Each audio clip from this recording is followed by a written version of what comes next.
All right, ready? I am. Cool. Today I have my friend Sheila here, and we're going to be talking about creative parenting and whatever else we get into, maybe online businesses. But Sheila, you are a mother to how many boys? One. One, and you have a lot of interesting ways of parenting, which we're going to discuss, which I don't actually really know about. I just know that you're a creative person. You have a boy, and you also teach other parents ways to entertain their boys, right? I have a website, brainpowerboy.com, and on there it is about raising boys who love to learn. And so I have a lot of book lists, activities that are really fun, but there's learning involved as well. So that's. So I remember on your site you have you have a bunch of articles for Legos, Mhm. books, different activities outside and inside, like arts and crafts inside and different activities outside. What performs the best as far as what do you think parents are looking for their boys, if that makes sense? It depends on the parent. So the book lists do well. I know that the people on my email list really like the book lists. And I don't know, there's a kind of a wide variety of things that do well. And then some things, you know how it is, some things just fall. Yeah, some things you think will do awesome. It's like no one cares about this topic. I guess I won't make as much content about it anymore. That can happen. And I think that then if you feel like it's something that really is good, you can maybe present it in a little bit different way, or try making a video about it, or try some new pins, and sometimes then they just take off. So it just is maybe the right person didn't see it at the right time or something like that. Interesting. What's your favorite things to do with your child? Um, well, let's see. We've always read a lot. And so I would say that that's probably at the top of my list for favorite. Yeah, I definitely, when I was a kid and now still, but I definitely liked hands-on activities. For some reason, I still don't know what it was about me and reading, but I just never would sit down and read a book. It drove my Oh, dad nuts. And, as I go through high school and stuff, found out I'm slow at reading or what, I don't know, whatever. I did tests and it's like, oh, wow, I can't comprehend anything when I read. So reading growing up for me was like not an activity I did much. So my mom and dad would have to find other activities, which usually for me was sports and things to, release some of my competitive energy. I yeah. wasn't so built up with energy at home. So So yeah, most of the time when someone says they don't like to read, I usually feel like they haven't found the right book yet.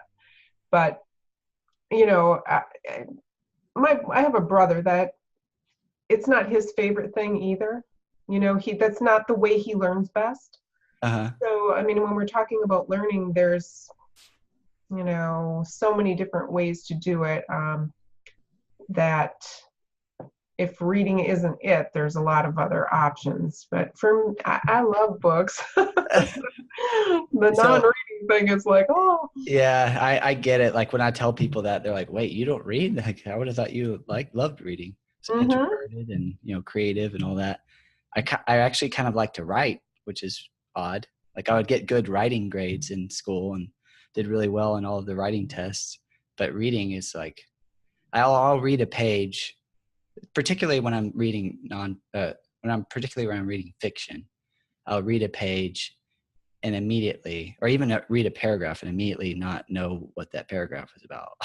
So it was very Okay. frustrating for me to try to read a whole book and the whole time just lost. Like, wait, who's this character? And there's a main character. And wait, I would always just get people confused and stuff.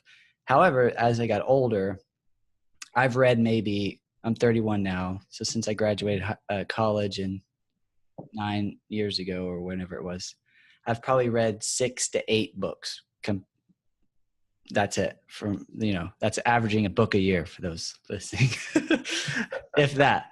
And all of those books I've noticed were nonfiction. It was stuff that Right. helped me in my life. So as I've noticed that, maybe I do like reading nonfiction, but fiction is just too confusing. So maybe growing up, it was all fiction because, most kids' books are fiction. And that was frustrating me. I don't know, but I still don't choose to read as a leisure activity, but sometimes I'll get interested in a book like you said, and I'll find a right book and I'll read it all the way through, and I'll be like, oh, okay, I'm going to apply this to my life. So Right. I could get behind that you haven't found the right book. But also, Yeah. as someone that's slow at reading, me, and confused when I'm reading fiction, I know how frustrating it can be for those that aren't good at reading. Yeah. So a lot of the lists that I do are actually nonfiction because Ooh. boys love nonfiction. I think most boys like nonfiction better than fiction. They like to know how things work. They like to find out about things. And I'm not saying girls don't like that too, Right. but boys are drawn to those nonfiction books. And Huh. there are a lot more. I think there's a lot more available now than there was years ago. And in school, a lot of times that isn't an option. You have to read specific things, and often it is fiction. Right. And I think that's, in my opinion, a mistake that people make when they're trying to work with boys, because they would do better either one, choosing their own book, that's always going to be best, or two, being allowed to read different types of materials, magazines, comics, and a lot of nonfiction. So. Yeah, that's a great idea. So when I was in high school and middle school, and I think even elementary, we had this program called Accelerated Reader. Oh, yeah. Yeah. And basically you read a book, and then you take a test and you get points based on whether you pass the test or not. And that was extremely frustrating for me because I would spend 10 times longer reading a book than the other kids. But then sometimes I would fail the test, even though I read the book and it took me forever. And then some kids, read the cliff notes and they pass the test. And that was extremely frustrating for me. So I would just get the bare minimum points that I needed each semester, or 6 weeks or whatever we called it back then. But I think if there was more, like what you said, if I was able to maybe just read a magazine and get points, just working on that skill development of reading magazines, and because I definitely like reading magazines. So you do like to read. You caught me. This just in. Calvin actually likes to read. Yeah, but because it's different formats just work better for different people. And those programs like Accelerated Reader, they don't encourage that, right? Yes, they to me, there are times when they don't really foster a love of reading. Maybe people, maybe it was interesting to you for the competitive nature of it. A lot of times people are forced to do that, right? So, and then the guidelines are very stringent. And so I don't know, I don't care for them. If someone wants to do them and they're there, that's fine. But if they're forced into doing it, I don't think that's a good idea. And I think it actually is harmful, in that it can make people think they don't like reading, because they're forced to read all these things that don't matter to them, that are confusing to them, that don't work for the way that they either learn or for their entertainment purposes. So whenever you started teaching your child, your boy, to read, he also signed when he was young.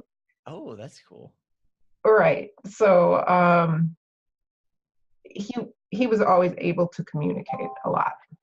And so did he actually know like yes, no sign, or just like his own versions of sign? He had I did signs with him so that he could communicate before he could speak, because I knew that there were things that he wanted. It's called baby signs. Ah, is a thing. that's cool. Yeah, so he knew over 100 signs. Um, it's just, it was my way of sharing things with him and allowing him to communicate what he knew before he was able to verbally explain things That's to him. amazing. Growing up, I was super, still am a super visual learner. I'm sure a lot of other boys are. So I think the signs would have been amazing for me. Um, I know that, working in some fields, whenever someone is nonverbal, they can't use their words to communicate. They can be super frustrating. Yes, But even just having a couple of words to use signs with is extremely helpful for those people and the people trying to support them. So I can right. imagine that's the same with a young child. Uh, when do they say that to start teaching them baby signs? Or That was a long time ago. that's okay. I'm trying to think. Well, as soon as I could tell, so he was one-ish, and we did a few things, and then as he wanted to know, once he learned signs and he could communicate with me, then he wanted to know more and more. And then there was a crossover where he was signing and learning to speak at the same time. So sometimes he would sign, sometimes he would say the words. That's cool. So Yeah, that yeah, sounds extremely helpful. It's like instead of going from crawling to full sentences, you have another step in there, signing, which sounds right. really helpful for both the parent and the child. It is, and it eliminates a lot of frustration on really both ends.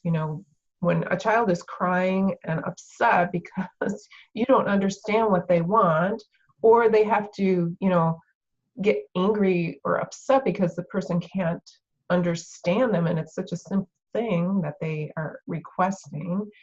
Um, it's very helpful. It's helpful for me to, be able to ask and know that he understands and like, no, that's not what I want. I want this instead.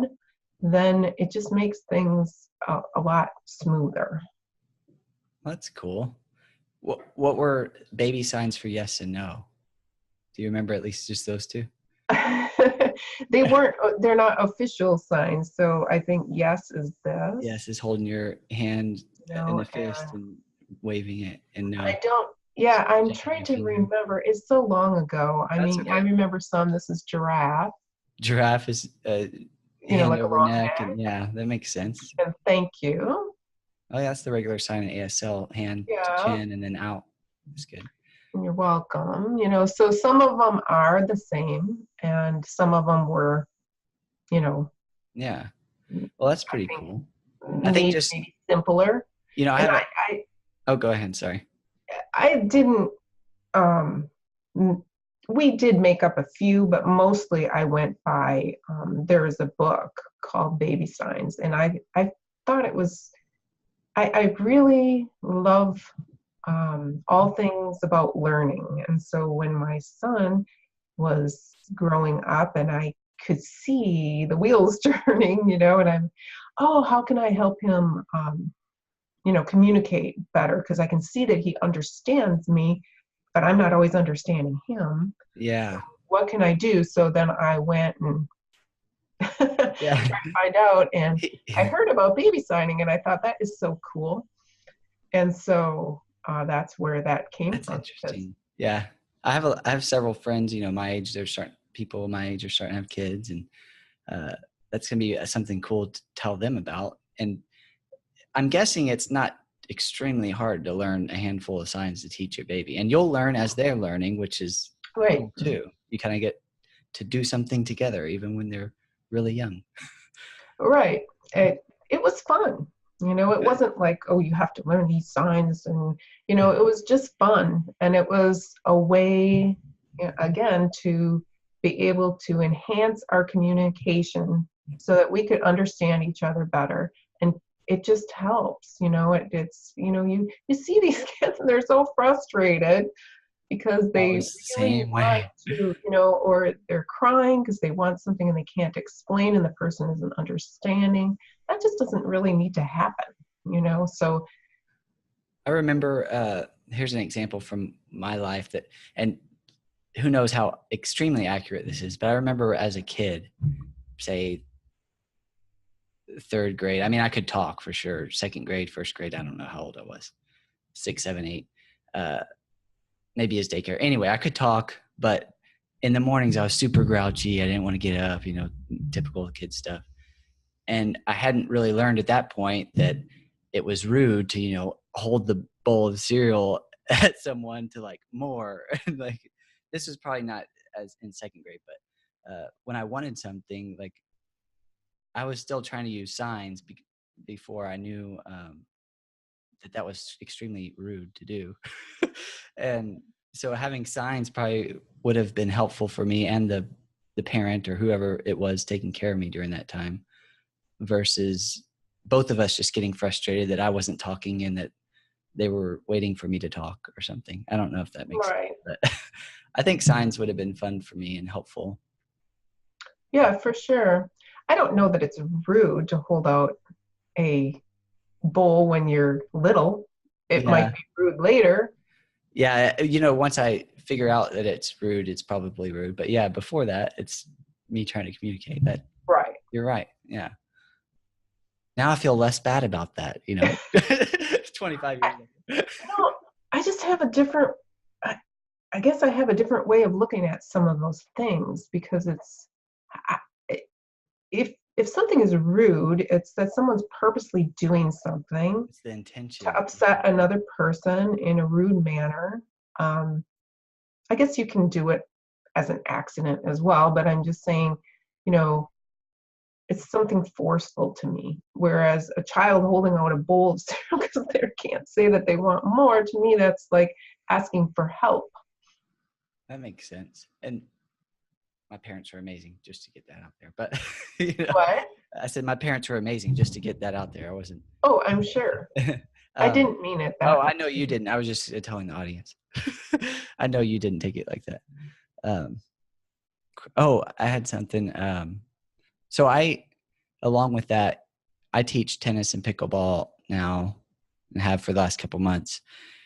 Um, and I've noticed teaching some of my students, even whether they're, you know, 7 years old or 67 years old, Hmm. there's some things that people do where I'm like, man, that's really rude, or, you know, uh, why are they acting like this? And like, and then I realize, are they intentionally trying to hurt my feelings, or is it just the way that they act?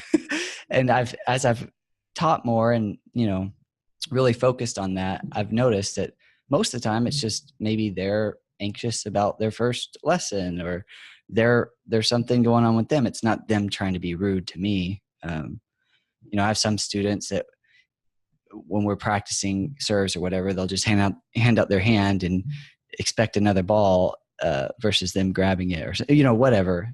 And it's no big deal, but at first it's like, do they think I'm their servant or something, you know, which I don't mind helping, but uh, then I realized, oh no, they're just practicing their serve. They're not focusing on me. They're focusing on the serve. So they're hyper focused on that, not, oh, you're the servant. Which, does that make any sense? Sure. And if it bothers you, you can set boundaries, you know, where, you know, they're trying to grab the ball.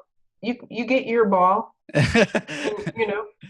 That's true. Um, so I guess you just have to see how important it is to you. But yeah, generally speaking, I think you're right that people focus on themselves, and kids most certainly do. They're not thinking about how is mom going to feel if I hold this bowl out. Let me see. That's very true. So they're thinking about cereal. I want Yeah, more cereal hungry. I'm now. hungry. That's very And true. there is, of course, you want your kids to be polite. I'm not saying you allow rude behavior, but a lot of Right. times it isn't intentionally rude, and that they learn these things as they get older. But you know, when they're little, it's I think that's a great distinction. Um, so I have a question. This is kind of a curveball, but not really. How has having a kid changed your life? Like, what Okay. were some, like my mom, she was on the podcast and she said, well, I didn't get to sleep anymore after I had kids. So stuff like that. What was interesting? Right. So for me, it has made my life much fuller, um, more meaningful, and a bit scarier as well. And I explained that, but it's, when you're going through life on your own and you have decisions to make, you may not think things through quite the same as when you are responsible for another person. Mm. And so, and then also for me, you look at the world in general and it's a good place, but yet there's scary things about it. And I think that kind of shows up more when you have a child where you're concerned for their welfare, or a car speeding down your street is different when you have a little one who might run out in the street than it is when you're sitting there on the porch reading a book by yourself. So the level of awareness of things changes. And Interesting. so that, yeah, I mean, I'm not saying it's scary to have a child. I'm just saying that, the world seems different, and the choices that you make are thought through on a different level when you have someone else either with you or that you're responsible for at home that need to keep in mind all the time. And the love, whoa, that's a different type of thing. And, Explain the love. Whoa. well, it's just different, I mean, marriage love is very different than mother-child love. I don't know if I can explain it. That's okay. Your mom will know. Yeah. Can If tell you're you. a parent, you just know. Well, it's being responsible for them, but also that you brought them into this world, it's an amazing, amazing thing. So I don't know what parents will think about this statement, but I have a dog and he has become slowly kind of like my child. He's almost 5. He's about 5 now. And I've had him since he's probably 3.5 fully. And I kind of have that same, I mean, it's definitely, I would guess not on that level, but it's a sense of that. I do make different decisions now. Like the jobs that I take on, I want to make sure that they're not too many hours in a row. Like I try to avoid the 8-hour shifts because I don't want to leave him at home for 8 hours a day. Maybe I'll work 4 hours in the morning, then 4 hours at night or whatever, and take him out in the middle and before and after. And then, different stuff too, but that's the first example I thought of. But I can't imagine having an actual human to take care of because that would right. be 20 times that level of worry, and not even so much worry, but yeah. Oh, there's worry. I have enough worry without a child. Oh, I believe you. Yeah. I was a resident assistant for 6 adults with intellectual disabilities for years, about 5 years on and off. Really like 7 years on and off when I was doing it part-time. But anyway, even that, like when I'm responsible for 6 adults, when we're going out to the restaurant or going out to shop, it's very different. And even sleeping at night, I'm like constantly, if anything, I hear anything in the other room, like, do I need to go check on that? Are they all right? Are they just getting a drink of water? So I can definitely attest to the worry part on probably a smaller scale, but still. Well, I think that's what you had was the same level of responsibility in a different way, of course, but yeah, you got a good taste. Yeah. It of was what that can be like. Yeah, it was basically that level of probably, or a similar level of worry, but it was different in that they weren't like my blood. They weren't my, yeah. What is that?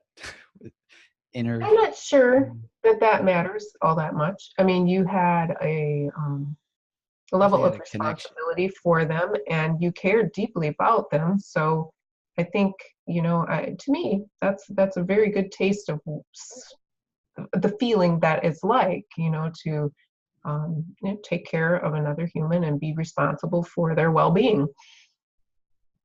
That makes sense. Hmm. um, so we talked a lot about creative parenting. Do you want to talk about some online business stuff, or Whatever you like. one of our hobbies, both of our hobbies slash? Not hobby for Yeah, me. not hobby for you. Nope. I'm hoping that it's more than a hobby for me one day, but currently it's a hobby for me.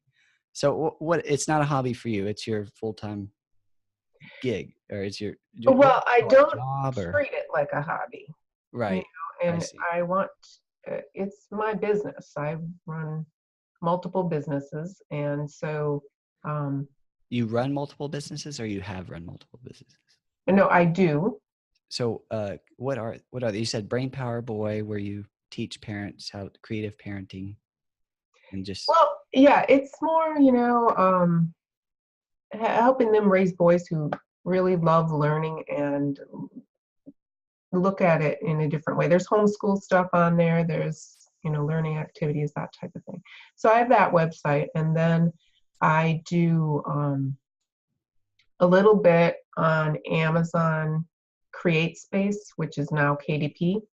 So what is that? creating books to put up on Amazon. And So you write the books and then they publish it, basically? um, much of what I was doing are kind of low content books. So they're like forms to fill out, or maybe like a journal, or For the parents.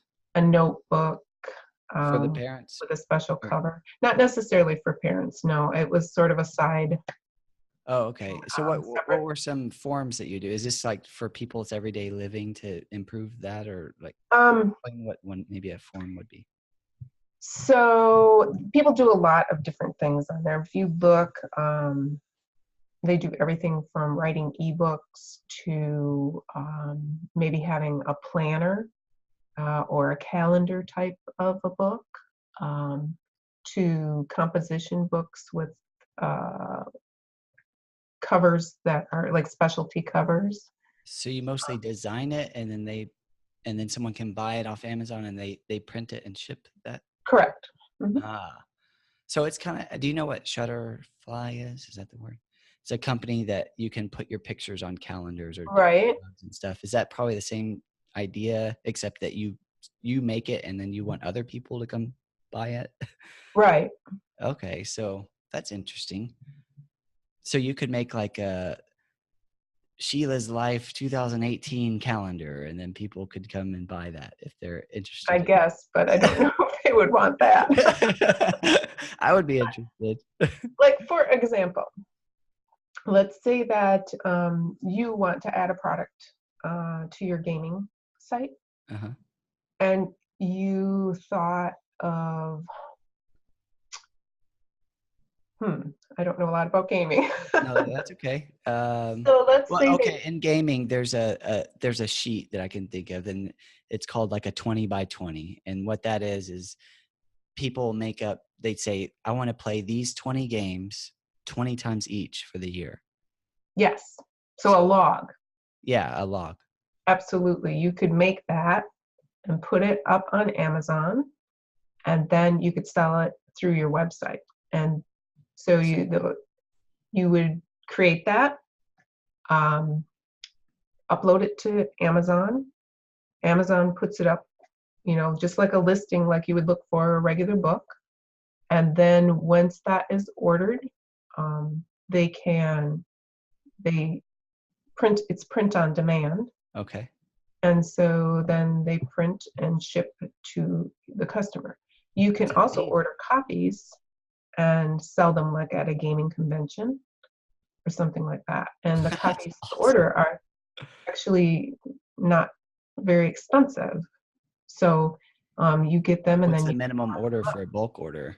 10, 100, um, or is it just different? you can order one copy if you wish. That's, I'm gonna have to look into that. I'll talk to you more about it. Yeah. All right. So you have Brain Power Boy, where you help parents with their children, particularly boys. It's all boy. It's all boy. Okay. And then you've made separately calendars or whatever you've made through Amazon. Right. And what was it again? Amazon KWP? KDP. KDP. Yep. And so what else? You said, is there any other businesses? Yeah. Oh, well, then we were doing eBay for quite a while. And when you say doing eBay, like selling on eBay, you buy stuff and then resell it, or? You can. I had a lot of things. We moved, and so we kept a bunch of stuff to put up on eBay. Okay. And then it's kind of, I'm getting out of it. It's a lot of work because you have to be here all the time. If something sells, you have to be here to ship it. That makes sense. So, and the listings and everything take a lot. It can be, people make full-time livings, big full-time living off of selling on eBay. Okay. So you're getting out of eBay. Yes, I'm getting out of eBay. And then my husband, he has a website for his business. He's a magician. And so we run that, and he's starting another website as well. So we've got a lot going on. So I know I've told Sheila, but my goal in life is to be a real life wizard. And the closest I've come to that is I can be a magician, maybe. Okay. Yeah, I've done, of course, my friend Blaze, he pointed out something really cool. He's like, well, you could, they make flamethrowers. You could like shoot fireballs. So I was like, yeah, I guess technically I could shoot fireballs. It wouldn't be my magic. It would be the flamethrower, but still. Well, that would be something to see. That would be entertaining for sure. If not very anxious. And yeah. So is that it? Has he had that website? What is his website for the magician? Because I want to see that. Well, it's a local website, and it's Sheila Rogers Magic. Awesome. So he's just it promotes it locally to get, so he can go to the customers and actually do it. Makes sense. I was thinking that originally maybe he did like YouTube videos, and it was more of a. He is starting that, and he's starting a website on, helping people learn how to do magic. So. Ooh. I know you might like it. Yeah, you'll have to tell me when that comes out. Yeah. I love practicing the few tricks I know, which when you don't practice it, you kind of lose it. Like every year or two, I'll try to show someone a trick that I learned 8 years ago, and then I'd be like, wait, I don't remember how to do this as I'm doing it. I'm like, this is embarrassing. So yeah, I definitely need some how-to videos or something. Yep. So you also help him. What do you do helping him? Do you help him with like the technical part of making the website, or? Yeah, I put both of his sites up. The other one is empty right now. We just put it up. So. Yeah, I'm just getting calvinkeeney.com up. I mean, when I published this, it probably would have been up for a couple months, but it was way less work doing my second website than the first one. Like my first one took me 1.5 years maybe, or something crazy. Like it took me forever to actually figure out how I wanted to do it and stuff. And this one, I basically just copied what I did with that one. I was like, wow, why was I dreading the second one so hard? But then filling it with content still time. But that's the fun of it, is making the content to put on the site. Yep, it can be fun. Yeah. It's also a lot of work. People don't realize. It's extremely a lot of work. I mean, I did this, how long did I was doing it for about 1.5 years. Yeah, about 1.5 years. I was focusing on it without a job. So I went full into my Streamline Gaming website, and was where you were in that I was doing that full time. And there came a point where I just ran out of money. And so I had to go back to work, and then I made some money, and then now I'm working part-time trying to go back to it. Just 'cause I love doing it. So I call it a hobby for me, because I don't really make enough money to call it anything else. I actually lose money every year, but hopefully one day it will be more than a hobby. I definitely work on it more than it's a hobby. So Right. And for me, the reason I said that is because I think it can be a bit of a mindset thing. Call it a that's business. so you think it would be helpful for me if I called it a business? I do. I think you're right, because I definitely think you'll look at it differently. with my Calvin Keeney personal brand, I've really been. I actually got my calendar out. I'm marking. I want to post on my podcast these days, which right now is every other day, and then on my Facebook and YouTube every other day, the other day. So every day I'm making content somewhere, and then for my big content, I'll post it on my website as well.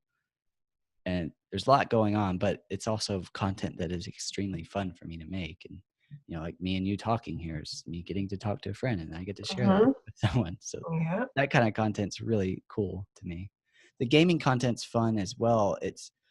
I noticed it was less satisfying actually posting it, because once I would work really hard on a piece of content, I would post it, and it would probably help some people, but most of my inner circle, family and friends, they didn't really care that much about making their own game, which is fine. But I really wanted to start making stuff that I could share with them and help them out too, So that's kind of why I've started shifting more of my energy to my personal brand, calvinkeeney.com, and all that, over the last, I don't know, it's probably been like 4 months really that I've really gone into it, probably Mm-hmm. since August 2018. So yeah, it's been a fun ride. We'll have to figure out more how to monetize those fun things. So, Right. And there are so many ways. And I think it really depends on the brand that you're building as to how you would go about monetizing it. yeah, I'm currently for calvinkeeney.com. I'm currently just trying to make helpful content. I have this. So one of the 8 books I read, right? I read it like it was probably last summer or something. And it was Hashtag Positivity by Phil Hellmuth, a poker player. And I don't read many books, but my brother, he bought it, and it was like 50 pages long. It was really little. I was like, I'll read a page or two. And then I got hooked into it.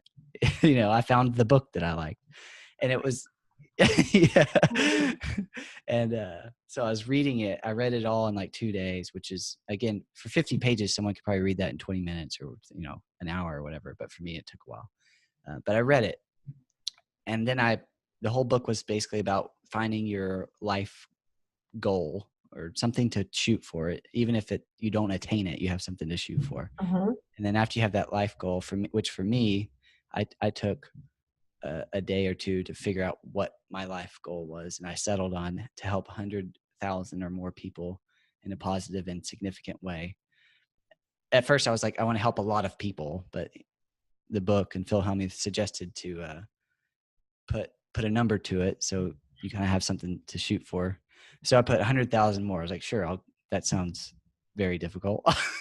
I'll try for that. So now that I have that higher goal for my life, I can make my weekly, my yearly, my daily goals based on that. And so every day, at the end of the day, I might not do this every day, but most days I'm actually looking, did I help people? Did I do things that can help people in the future? And on the days that I did do those things, I'm usually happier. And the days where I sat around and didn't help people, I look back and it was not as good of a day for me. So that's been really helpful for me, being motivated to create content like this, and in the hopes that it can help people.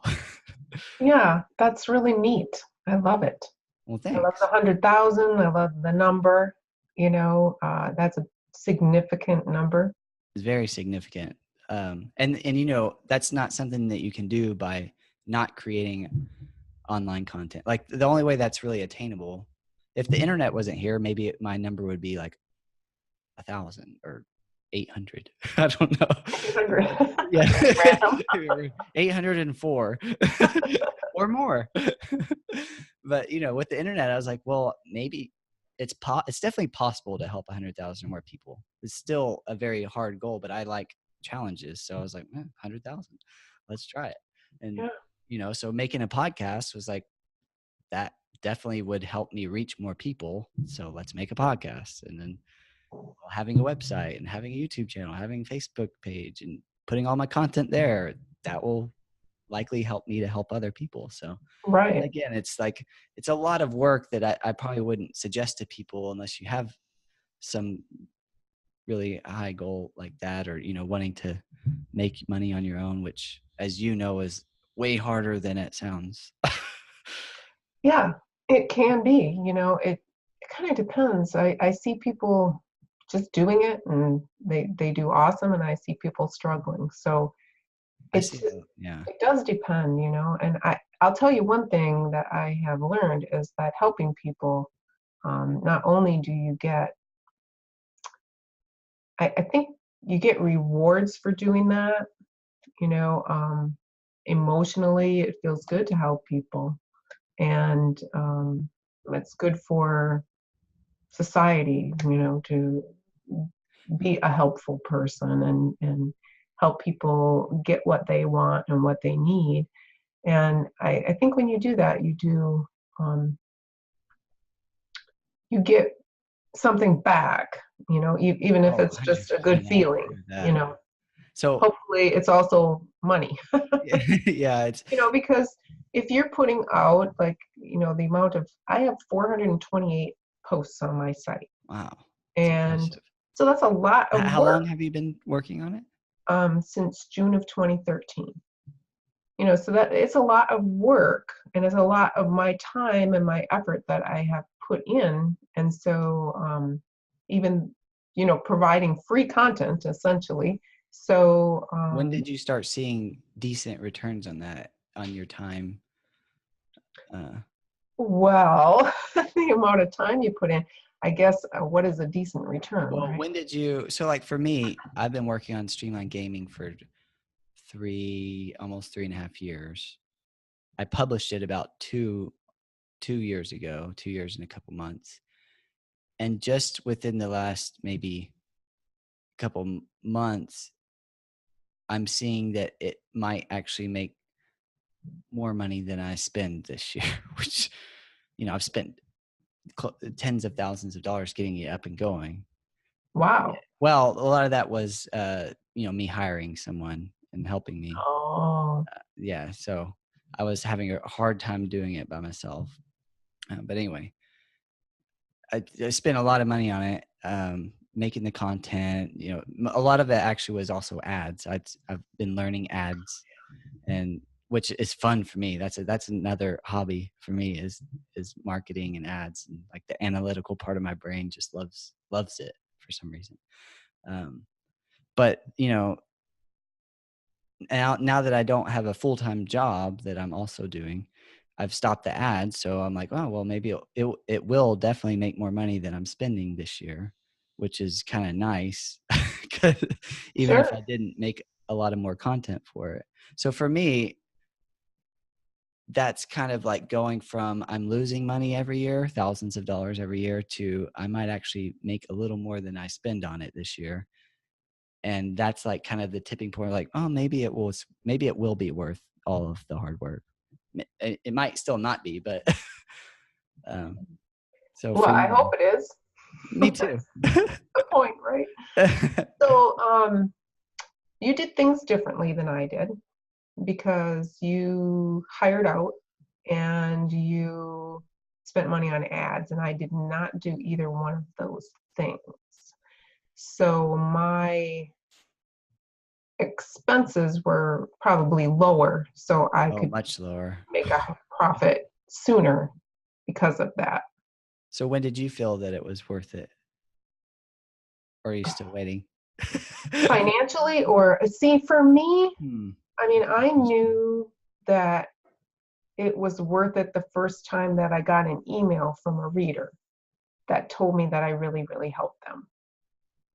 That's And I amazing. felt that, um, I made a difference in someone's life. And so, uh, they told me that they loved the site and they liked what I was sharing, and that they were able to do this activity with their son and he loved it. And, that made me feel really good. That does feel So good. I think, that is a big deal to me, that people are enjoying, the content that I'm putting out and that they're getting something from it. And for me, a lot of it is, obviously it's about the moms, but it's also about those boys. I just want kids to be able to grow up and learn, learn that learning isn't a horrible thing, that it's a joy. Yeah. And that it That's a good brings goal. your life to new levels, and that learning can be a really fun and enriching experience. And so if boys can get that and some good books, I'll be happy. That's awesome. For me, as far as the non-financial part, which is actually to me is bigger than the financial part, which is why I've still been able to, like, I would have shut this down long ago if it was me worried about the money I would make, because I knew I was going to be losing money for a while. I would have shut it down. But I definitely agree. For me, helping people has been nice. And I've gotten some emails, some comments on Streamline Gaming, and those always feel good. Like, thanks, man. This video helped me make my game. And I was like, Right. Yeah. that's what I wanted with that content. Thank you for sharing that with me, And then recently, as I started started my personal brand, I posted this video. My first podcast was with my grandma that I posted. It was just, us talking and talking about how we're both creative and, all that. And on that, when I posted on Facebook on my personal page, one of my best friends from growing up, he said, hold on, I have it on my desktop. Oh, I think it's on my other desktop. Dang it. But anyway, he basically said, I needed this before work. Thanks. Because he knew my grandma and he knew me. And I was like, oh, that's why I do it. That felt good. I watched that. Oh, nice. That was nice. And the I one like with your grandpa too. They're amazing. But yeah, like that's being able to share my friends and family and experiences with others. I think that's going to be have a lot of fulfillment for me. And, it also has the upside of being able to help people if I ask the right questions and bring on the right guests. Right. So, as far as the financial part goes, I'm not where I want to be. I'm fine, but I want something more. So I'm looking at ways that I can change what I'm doing this year in particular. I don't know if it's the new year or what, but I'm scrapping a lot of processes and ways that I'm doing things and making changes. That's good. You're evolving and you're improving. So getting rid of the eBay, that's not working as much, or doing less of it at least. What are some things you're adding or focusing on in the new year? Well, I want to change a little bit about the content that I'm creating and how I'm going about creating it. It takes me a long time to write a post, and I see people that are doing it a lot faster. And so I'm going to try some different ways. And well, I don't know if I'll get to products this year, but that is something that I think has to be part of my plan as well. So, what are some ways that you're looking to speed up the content creation process? Maybe, or a better question maybe is, what's slowing you down, do you think? Like, for me, I was telling Peyton on this in the podcast, I have like 20 to 30, but probably closer to 20 almost done posts in Streamline Gaming, but I haven't published them because I wanted to, set out a content plan. And right when I was getting ready to publish all of them, week after week, I got burnt out at my job and got burnt out with Streamline Gaming, and then kind of just took a couple months off. But as I think about it, I think I'm actually really I get nervous about posting stuff because I've had, you always, when you post stuff, there's always some trolls and like that don't like your stuff, which is normal, but it's definitely in my head, and makes me kind of not post the stuff sometimes. So do you think there's something like that for you, that maybe you're slower at writing because maybe subconsciously you're not wanting to publish a lot because then it might bring on haters, or is it just No, you know? Well, that's good. but I mean, here's the thing. If I talk about parenting, I might get that. I get that somewhat because I have a focus on boys, and people get a little bit worked up about that. Huh. But that's their issue, not mine. And so uh, if you so why am I slow? I want to talk about why you're not publishing. You can talk about it. Let's talk I about it. will, but let me tell you why I'm slow first. One of the things is that I am very particular about what I choose to share on there, and so if I'm looking for books, my book lists take me a really long time because I care deeply, really, really deeply about what I put up there. So I'm not just going to Amazon, typing in a search and plucking all the books out. I know these books, and Because I in the long know, run, that would lose your credibility. Like right. And people would sniff that out for sure. I think, I mean, I want people to trust me because what I am sharing is, hand selected. And then when I decide a book is good enough for one of my lists, then, I talk a little bit about it. So I go to the library, I look at books, I, bring a bunch of stuff home, I purchase books.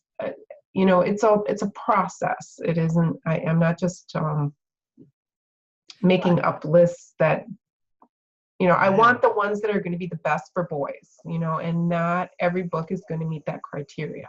And so my book lists take me a really super long time. I have something very similar with my gaming website. When I make board game lists, it's the same thing. Like I don't want to just take the top whatever. Right. So what really happens is I'm the type of person that plays one or two board games a lot, or I get really involved in one. I try to master that one or two games. I've played a lot of games compared to someone that doesn't play games, but to someone that's in the hobby, it's very common for them to buy a new game every week and play it once and then the next and the next.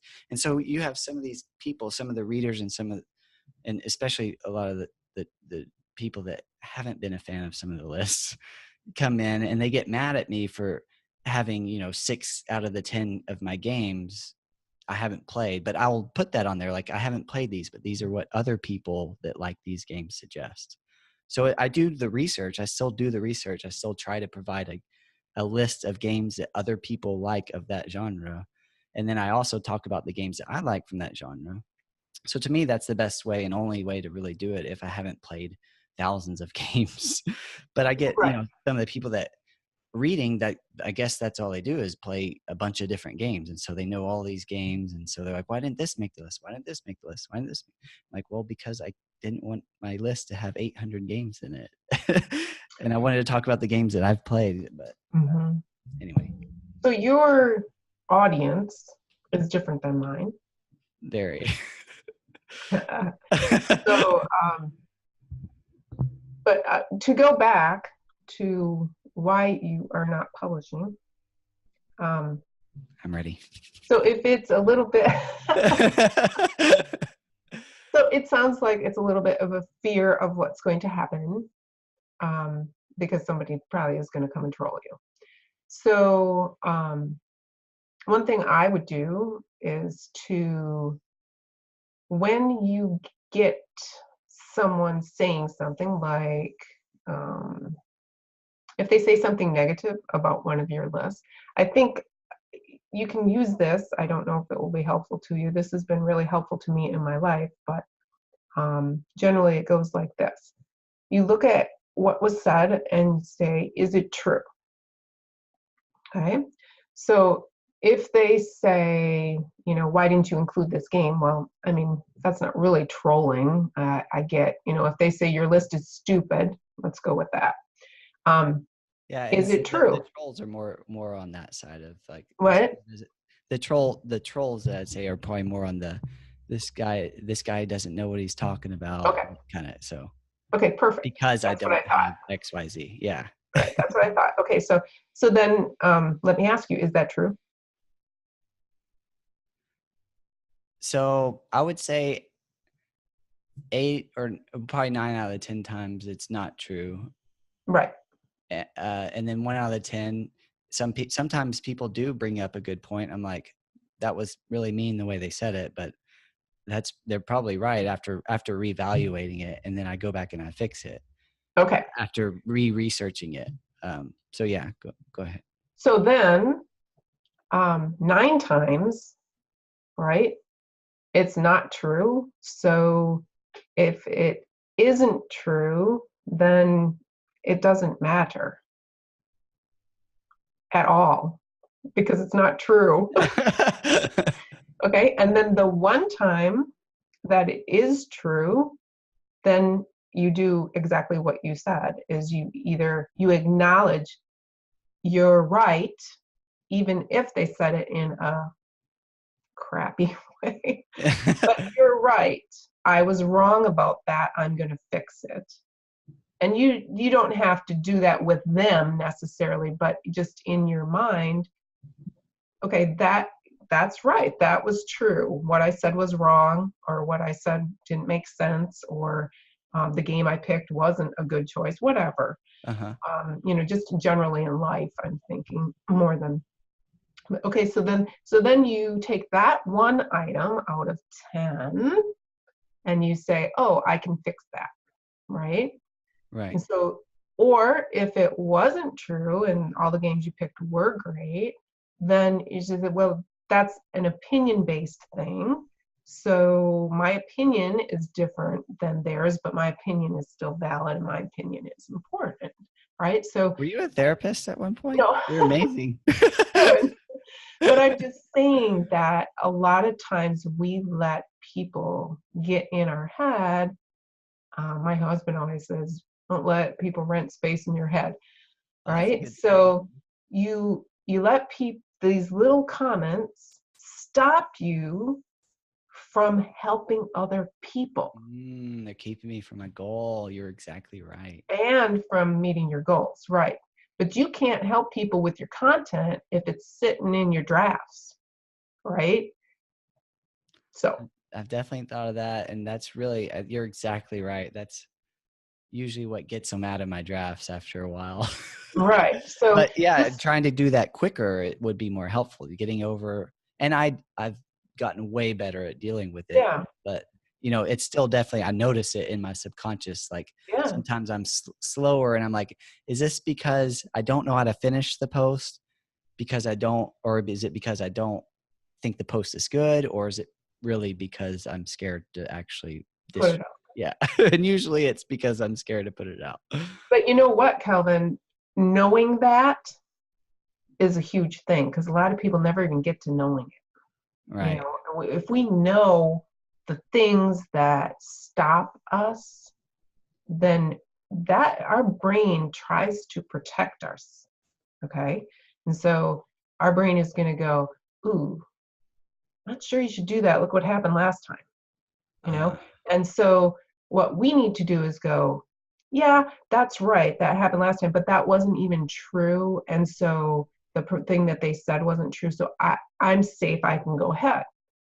It's uh, Challenging those thoughts of yeah, it what is. happened. It's you have to kind of change the brain pathway of protection in some instances where it doesn't need to be there.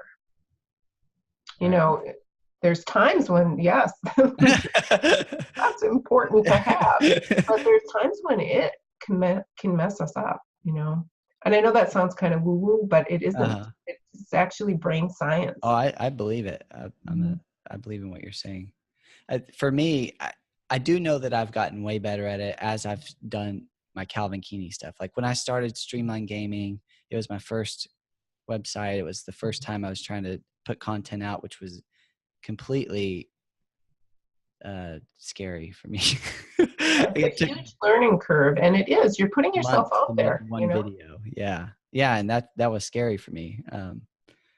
As I look back on where I was with Streamline Gaming and now where I am with launching my personal brand, it's like, wow, I'm way more okay with, my content not being perfect, whereas Streamline Gaming, it's like, oh, I need an intro, I need a nice logo, I need all this stuff before I get going. But with calvinkeeney.com, it's just like, I want to get this content out so people can see it. So my podcast doesn't have a fancy intro yet. I mean, hopefully I'll get something someday, but I'm just wanting to share the good part of the, I spend too much time worrying about that 1% to 2% that is cool, but it doesn't really affect the 99% of the content as much as my brain wants me to think it does.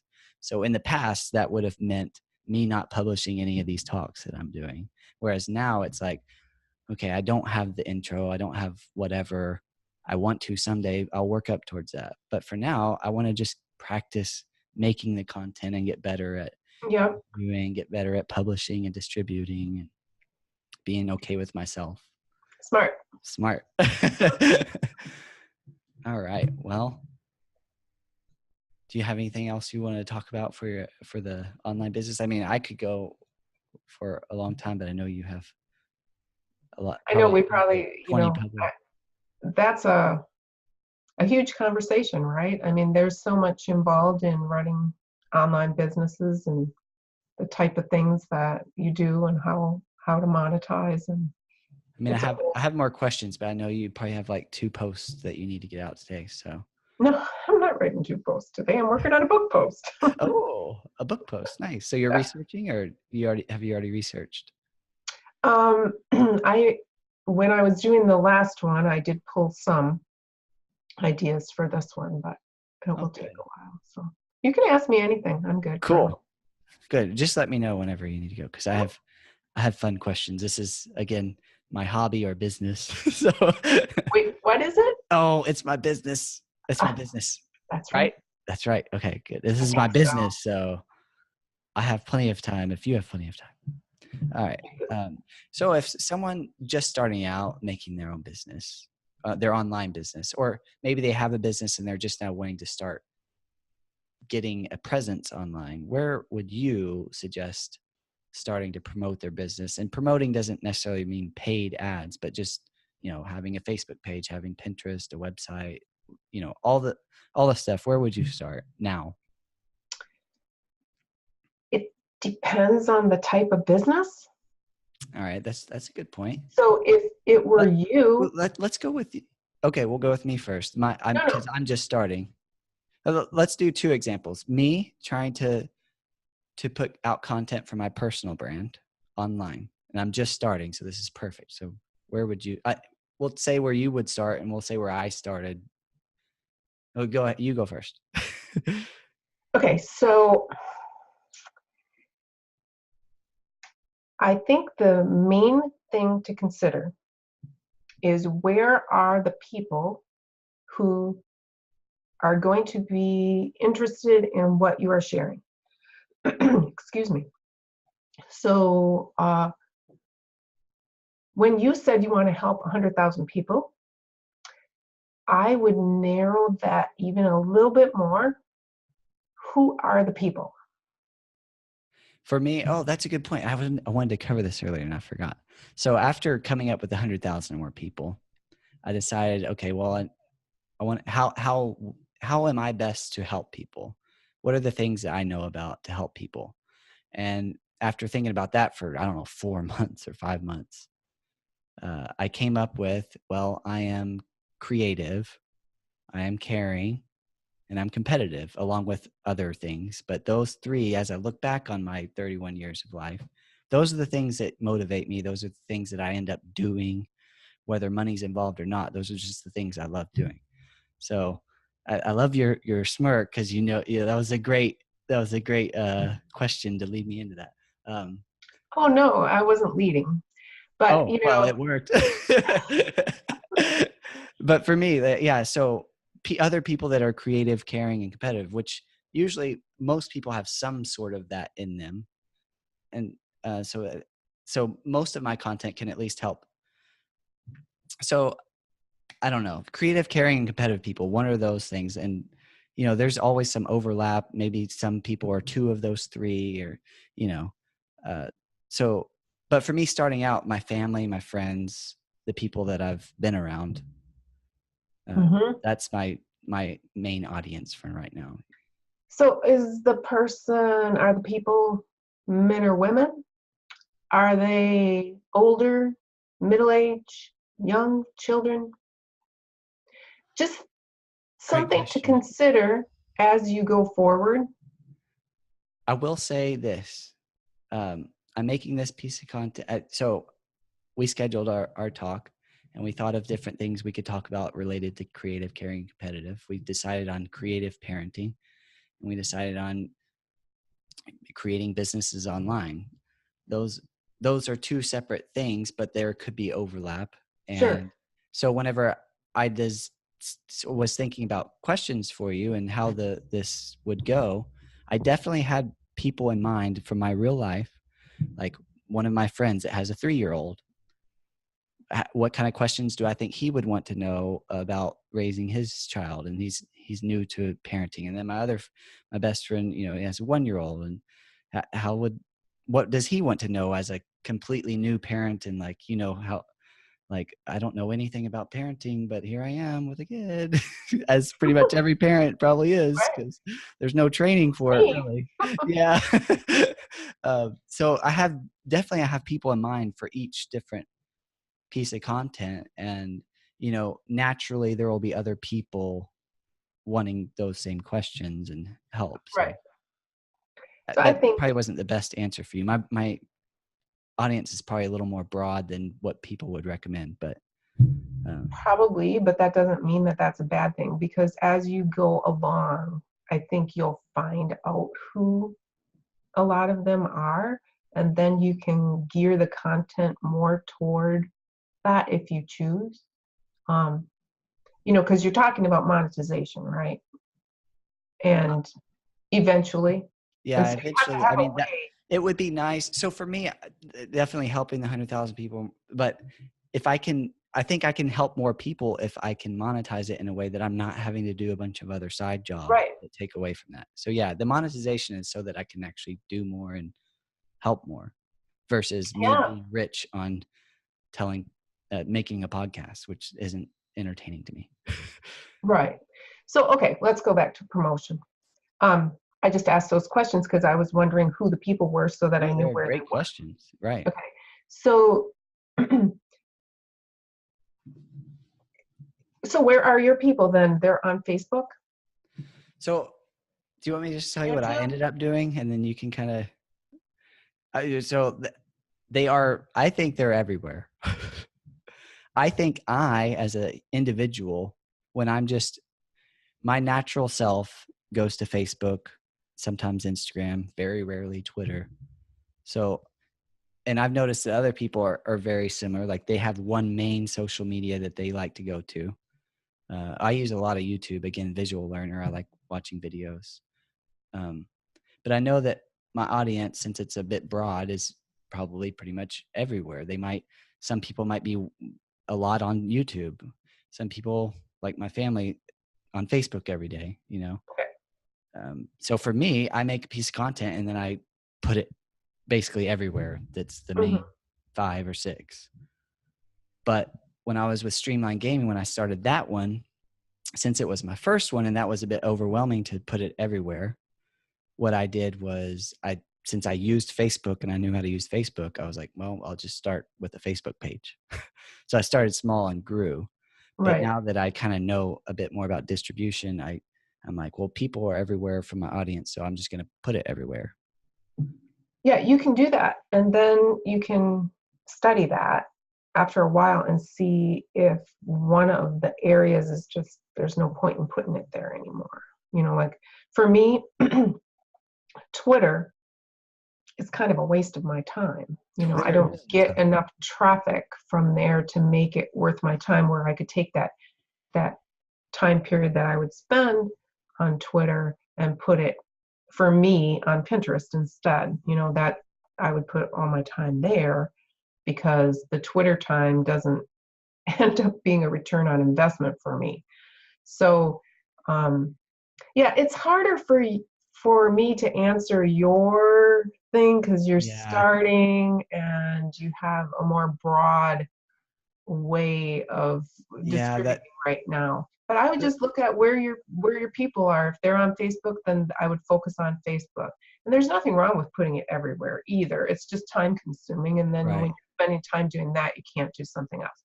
So for you, here's the three that I would say. Facebook, because that's where your family and friends are. YouTube, because I think it's good to build. I think that's a really still a good place to build. And then wherever, I think like iTunes or Yeah, I got my podcast on Stitcher. iTunes, Stitcher, TuneIn, Spotify, pretty much all the Right. big ones, that was cool. You make the podcast. I don't know if you know this about podcasts, but you basically have a hosting server. So basically I make a podcast, I put it on my server, and then I link iTunes, Stitcher, Spotify, Okay. whatever. So I link all of those. Once they're linked, I post my podcast on my one channel, my server, and then all of them just pull from it every 2 hours or a day or whatever. And it's so easy. That's That's the cool. great. Yeah, that's the cool part. So I think being on those platforms where people are looking for podcasts and making sure that you have the right keywords so that they can find you is probably the best thing to do in that case. I will say that starting, like if I were starting all over right now, I would definitely do it similar to how I did it with Streamline Gaming, which was my first one, which was start with whatever I know. And for me at the time, it was Facebook. That's about all I really knew how to do as a user. So created a page there, learned how to create a page, learned how to distribute my content, post stuff without feeling super anxious about it or whatever. Then once I felt comfortable there, then I went to, I think I tried Twitter and then Pinterest, probably based off of your suggestions, Pinterest. And Pinterest for me was slow for a while. I still don't really know what I'm doing there. I do because you told me, but still from a user standpoint, I don't really use it a lot. So I don't really understand it very well. But I do understand, but it's actually my highest performing social media for Streamline Gaming. So thank you, Sheila, for helping me with that. I wanted to Oh, point that's that out. awesome news. Yeah, like as I took a couple months off, I came back and I checked my analytics and it's like, oh, you had 50 people today from social media. I was like, and usually that in the past that was Facebook, but I look and it's like, oh, that's just from Pinterest search engine picking up and people saving my pins. Thank you, Sheila. Yeah. I call My pleasure. yeah, real quick for the audience. I call Sheila, and I don't know if I've ever told you this I don't know if I've ever told you, but I told my friends, like, I call you my Digimom, like my digital mom, because you've really been there for me from the very Oh, that's so beginning. sweet. Yeah. I tell my friends that I have probably 5 or 6 moms, but you're my Digimom. And you really have. You've been there from the very beginning when I didn't know anything about anything online. You knew more than you give Yeah, yourself that's true. credit for. Yeah, when I met you, I had studied it for about a year, so I did know quite a bit. Yeah. But in the whole scheme of things, I was a very little baby jumping into the world. And you've really helped. You helped me with the Pinterest. 2 years later, it's like, whoa, Pinterest is my best performing thing. Thanks for telling me about that. We better work on that then, because you could boost that up more. Yeah, we'll have to work on it. But yeah, you're my Digimom, so thanks. So let's talk about real quick your husband. So my case is a bit different. I've ran a website for a couple of years and then I started my personal brand. For your husband, it was his first site, right? His magician site. The local site, you mean? Yeah, the local. So he's going to have two. He's going to have his local site, which is set up essentially as a small, very small website. There's no blog or anything on it. It's just informational so that people can contact him to book a job. Cool. So if people search magicians for parties and right wherever you are, he pops up. Cool. Yeah. So for people doing a local, wanting to bring awareness to their local gig, whether it be a local place or them being a person that wants to provide services such as a magician, starting with just a plain website with information, that's good because it can. And why is that good? It's good because when people Google, you pop up, right? Right, because people do use the internet so much more than, the yellow pages now. So we don't even have an ad in there. You have to pay. And so we have the website, and then he markets himself in cold calling and in other ways locally. So I don't know a whole lot about local SEO, and it is different. So that's something that I'm having to learn to try to help him, get more gigs. So interesting. SEO is search engine optimization, which, again, when I met Sheila like that, I was just learning about that. And I was like, what? And people kept saying SEO. And of course, now knowing what it is, it's like, oh yeah, it's basically how people look things up and how your website gets placed in the search results. And you can do stuff to your title and the text that you put on your web pages to show up higher. And so I didn't realize that it was quite different for local, but that makes sense, I guess, because it is somewhat different, and I'm learning about that right now to try to figure it out a little bit more, because I noticed, there's Google for Businesses. There's a lot of things that are very different than anything that I use. So it's a new learning curve for me, for sure. When you set up his website or helped him set up his website for his local magician thing, did you, what were the steps you had to do to get Google to start knowing that your site existed? Like, cause don't you have to tell Google Analytics and Google search that your site exists? Don't you have to link the site? How does that work? Actually, you probably don't. Google, it finds it. Yeah. Interesting. So I don't have the same things on there that I do on my big site. We don't have a site map and all of those things. But it doesn't seem to, Google, it's getting better and better and better at being able to provide results. And so I don't really know. I don't know, the ins and outs of that. I just know that there were some things that we put locations in. But I have not, optimized that site as well as it could be. It does fine. He gets found, but I think we could be higher up. It's good to know. I don't know exactly how to do that yet, so I can't really speak to that. That's okay. I do want to ask you about, so you said 2019, you're doing some things different to try to bring in more traffic. We talked about you're making more posts and what you're doing in content creation, but what are you doing in actual awareness? So like, are you doing something different with Pinterest? Are you trying to do more time in Pinterest, more time in Facebook? Where you're focusing this year for your website? So I personally am focusing more on Pinterest and email. So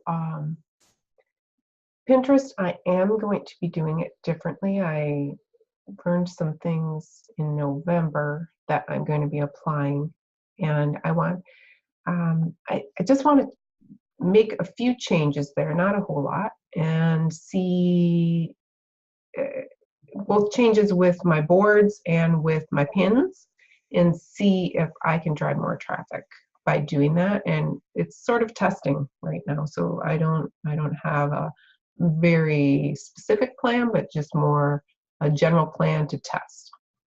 And then as far as email goes, I just want to build a better relationship with my readers and make sure that I'm giving them just what they want. And so I just put a survey out, and am getting Did you get my response. response? Yes, I did. That's funny. I saw that. Yeah, I like put my name on the anonymous survey. Yeah, that's okay. That was cute. And You so said yeah, you read them in your survey. You're like, I read all of these and I appreciate your feedback. I was like, well, she's gonna like this. So put my name. that's right. See, I do read them all because I did. I knew you did. I knew you weren't lying. I really care, about what people want from me, because I think that you're out there looking for stuff. It's very noisy out there, and I want to make sure that people are getting what they want, on my site. So That makes sense. sure. Mhm. As for me, I'm focusing on more of everything. So for the last maybe year, I was researching into how to better distribute my content throughout multiple platforms, even platforms that I didn't really know much about as a user. So I've been learning just like the basics of each platform: LinkedIn, YouTube, Twitter, Facebook, Instagram, and podcasting now. And learning, one of the coolest things that I learned over the last couple months is that you make a piece of pillar content, and you might already know all this, but for the audience, you make a piece of pillar content. So what you and I are doing right now is like, I don't even remember all the words, but basically it's a piece of pillar content. And with this content, it's going to be maybe an hour or however long we've been talking. A long And time. a long time. um, so with this piece of content, I can send that out to Facebook, Instagram, YouTube, wherever, and my podcast. But I can also edit it into all of the different subjects we talked about. So then this one piece of content, I can, in editing, break it down, which is very time consuming. Yes. But again, it's cool in that someone might be able to watch this whole video and like it, but also someone might just want to learn about creative parenting and watch that segment. And then, I can enter that into YouTube, which is basically a search engine because it's run by Google. So if Right. someone's wanting to learn how to raise boys or whatever, and they're just new to raising boys, maybe I'll have a title of how to get your boy to start reading or whatever I make the title. And then it's me and Sheila talking about how she helped her child, how she taught him to read without teaching him how to read, so that's really cool for me. And so that's what I've been learning. And that's what I really wanted to start practicing throughout 2019. And that's what I'm doing with my personal brand a lot. I realized that this would be a lot of work. And so with my Streamline Gaming brand, I wanted to do it for that, but I noticed that I was getting exhausted doing that. Yeah. Because again, it was a lot of content, it was a lot of time, but it wasn't helping a lot of my inner circle. And I really wanted to bring value to my friends and family. So with the personal brand, I think because I'm so excited about helping my friends and family that I'll actually have the energy to make this ridiculous time investment into making all this content. So for me, that's my plan for 2019. That's great. It's really smart too. You are smart, I Thanks. told you that. You did. Thanks, So I think it's really smart to take content and make it, into multiple different things. And yeah, you can take it further than that too, by doing transcript. It does take a long time.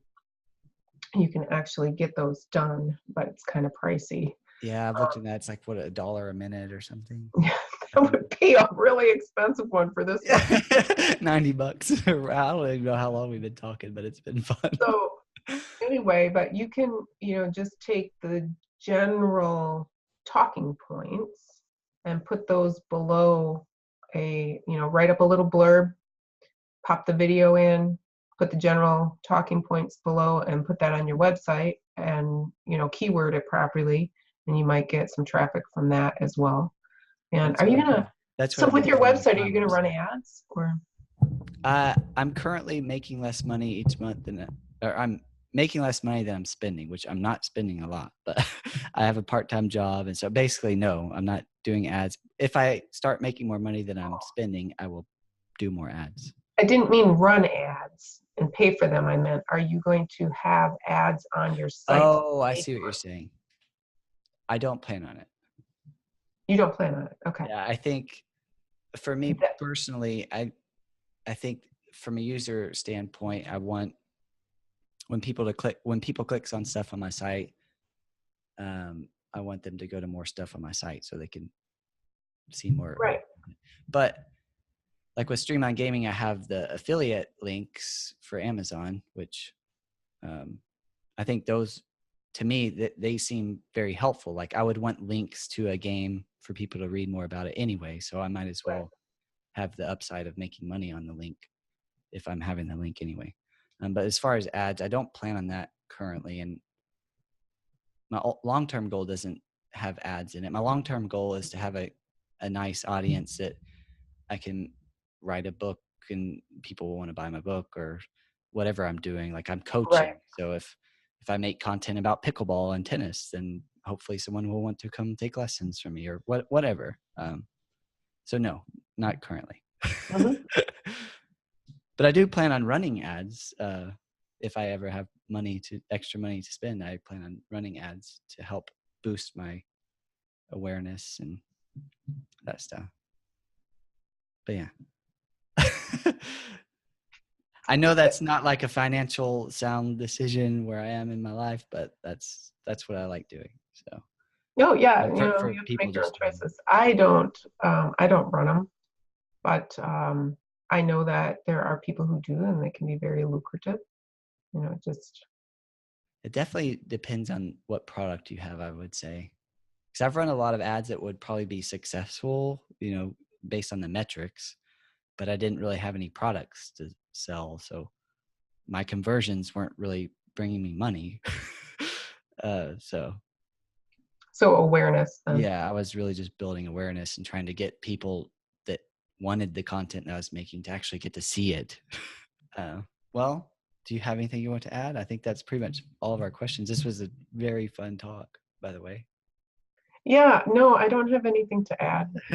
Thanks for having me on. Yeah, thanks for coming on the show. It's a good experience for me as well. This is my first podcast. Woohoo! You did amazing. This is your first time. That's pretty cool. Oh, did you know I have Carla on tomorrow? Actually got her. Oh, that's great. Yeah, Carla and Sheila. I met them both through our online adventures, which we're part of the same group somehow. I don't really remember where we all met, but Pajama Affiliates maybe. Yeah, Pajama Affiliates. But yeah, it's cool to have. I've had yours planned, and I've been trying to get her to plan it too. And now y'all ended up both being back to back. So I was like, oh, I can turn my desk and have this wall for two people. Yes. And you know what? I wanted to tell you something. Uh-huh. So I noticed, well, when we first met, you were starting to do a little bit of YouTube with your gaming channel. Uh-huh. And I remember having a discussion with you, which I hope is okay to talk about. No, go ahead. That you were so nervous on camera. And you were feeling like you were just going to be, really nervous, and that you did. I remember watching one of your videos, and you are super relaxed on camera now. That's good. It's taken. I think you're just like, I don't see any of that nervousness. I just see you completely relaxed and enjoying yourself, and it's great. Thank you for that feedback. It really has been tough to get over that. But so whenever I first started making videos, you're right. It took me months to make my first video. Whenever I'd start recording, even though I knew I might not publish that recording, even just getting to record, like I would spend hours in the morning getting pumped up and trying to like get ready for the camera. It was so much for me. And then finally I just started over time, like, I'm going to record this, and if I don't like part of it, I'm just going to delete it. Like, right. It's okay. And I just started feeling, but back then I was like, I don't think I will ever feel comfortable on camera. And I still get a little nervous, but if it's someone like you that I know, it's way easy. It's like me and you having a conversation with the upside of maybe someone else listening in when I post it and then getting value out of it, which is, again, my life goal, to help a lot of people.